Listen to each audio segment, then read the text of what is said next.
Velus, I know it's kind of a wild scene late, but Tennessee forces the punt. You're back there to return it.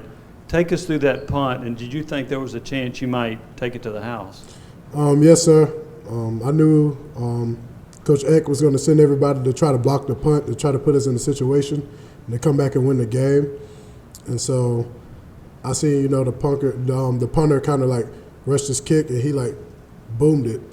And so I knew like when it came off his foot and the height of the ball, I knew I was going to be able to get a return. So my mindset was to house the punt.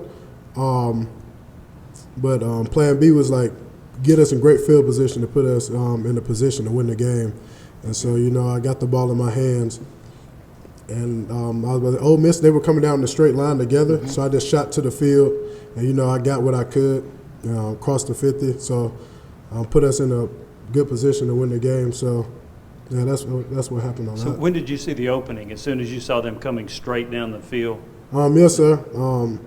With my gift and my speed, I knew I could, like, get outside of him.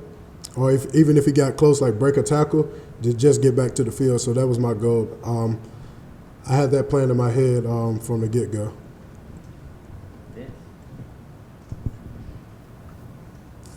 Well, there's two things. Obviously, you're not short on confidence, but you had that fumble on the punt return.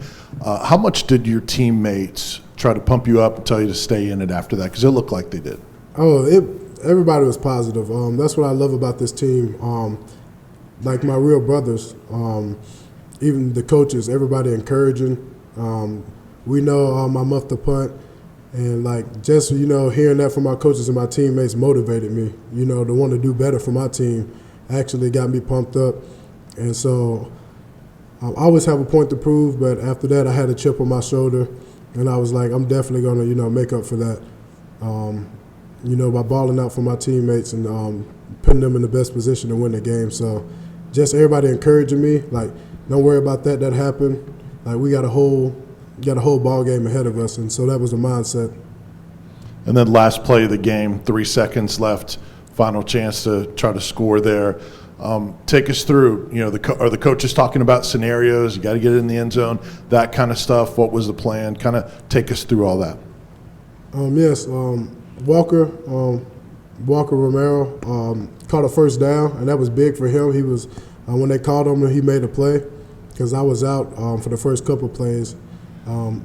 Was cramping. I was out for the first couple of plays. Walker came in and made a play, and then I got back in on the last play.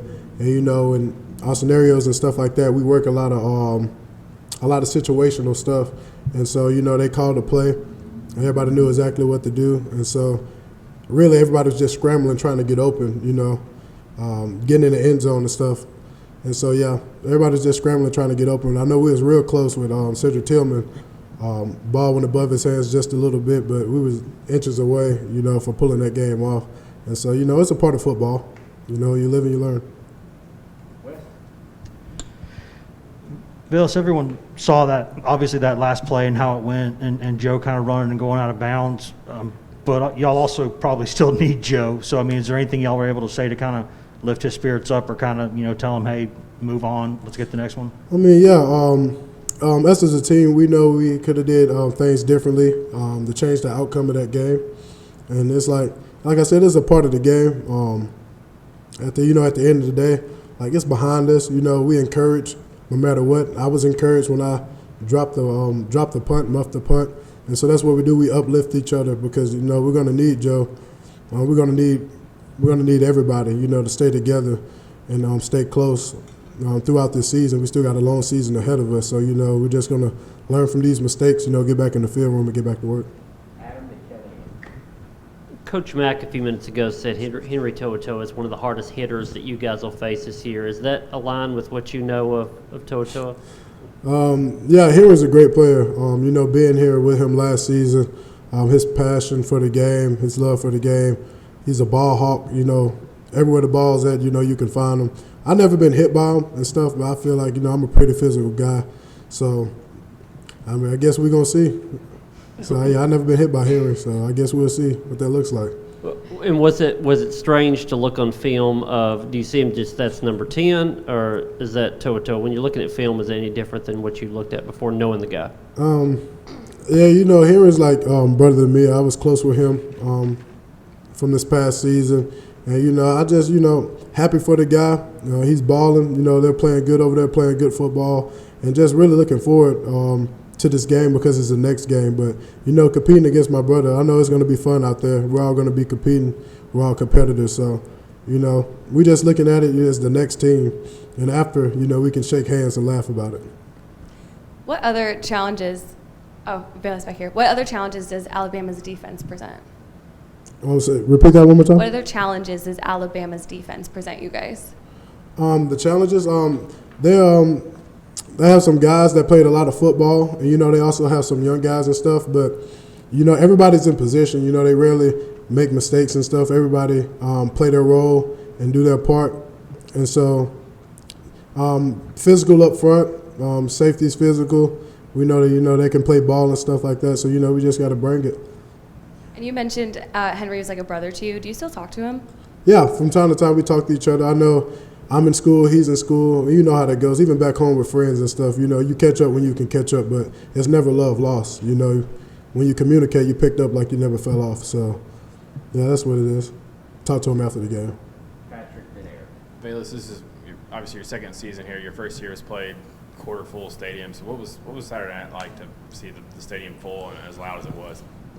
That was an experience that I'd never ever experienced before. Even throughout recruiting, all the games I've been to, like I'd never ever been in a type of environment. So much love for our fans for showing up and showing out. I'll be expecting the next home game to be the same, but it's nothing like this university. It's nothing like our fan base.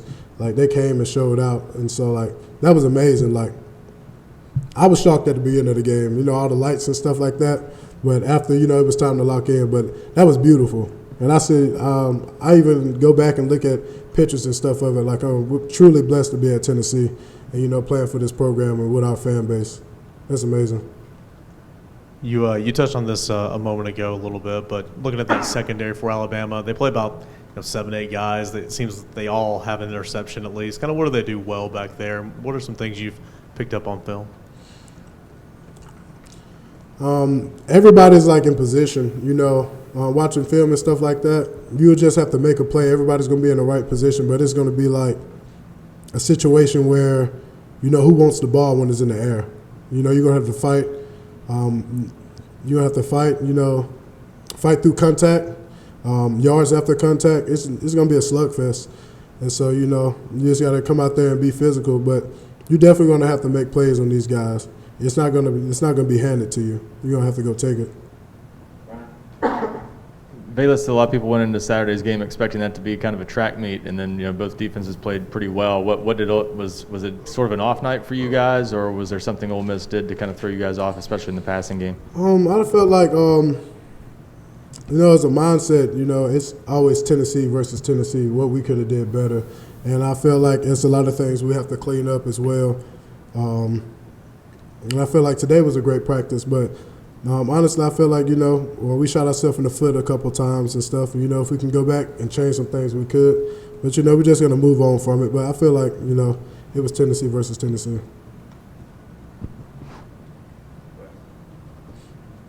Velus, the way that you sort of, run through tackles at times, it's almost like a running back more than a receiver. Did you ever play running back growing up? Is that something that those skills just kind of seem like they're there for you?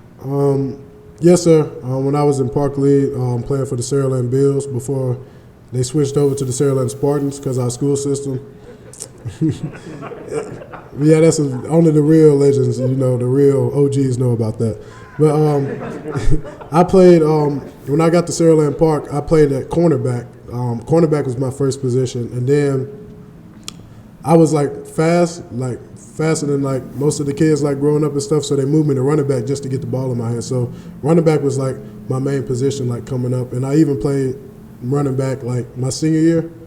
I was outside and like people would cloud me and stuff, so coaches just figure out ways to give me the ball. So he started putting me in the backfield, handing me the ball off. So I'm familiar with running back, but I feel like I do feel like I'm a receiver. I'm just like, I run with a purpose. I run with a purpose in everything I do. That's what I've been told. If you're going to do something, do it to the fullest.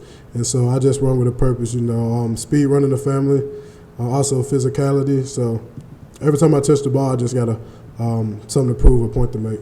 So was that something that either when you were at SC or when you were here, some of those jet sweeps and fly sweeps and stuff like that, is that stuff that you approached the coaches and said, hey, I can run with the ball in my hands like this?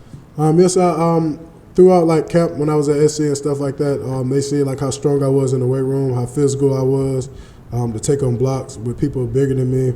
So that was like, you just need to get the ball in his hands, and so yeah, that's where that took place. Yes, sir.